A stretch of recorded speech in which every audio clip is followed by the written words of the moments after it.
We're all set up to cable out this drain here. I'm gonna drop it in and cable it out because it's not draining well, right? You take the cable and shove it in. No. Let me show you something that's gonna make this way, way better. And a better job. We're gonna grab our P-trap that we have cut out, because what we're gonna do is we're gonna put a P-trap in here and we're gonna run water while we're running this cable. We've got several different lengths and sizes. Okay, let's get this on. All right, we've got it in here. You can see the cutout. Let's go ahead and run some water. Now, of course, this is gonna back up. So let's just run it until it comes up. And what we're gonna wanna do is run a slow volume of water, just enough. Yeah, here, backing up.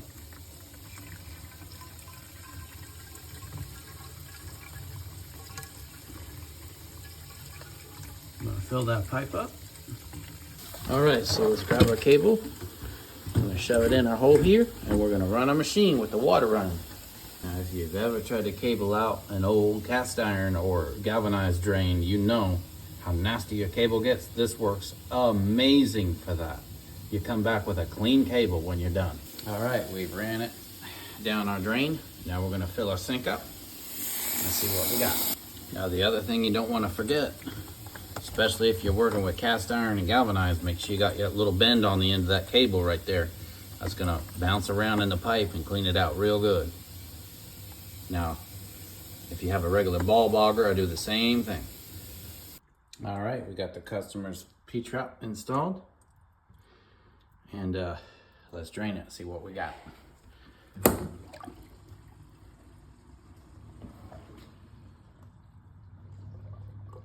Oh, that's how it's supposed to drain.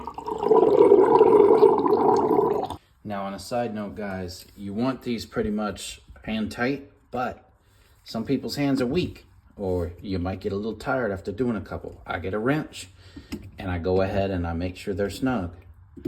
I don't know how many times I see these things leaking because they're not tight enough, especially if they're new.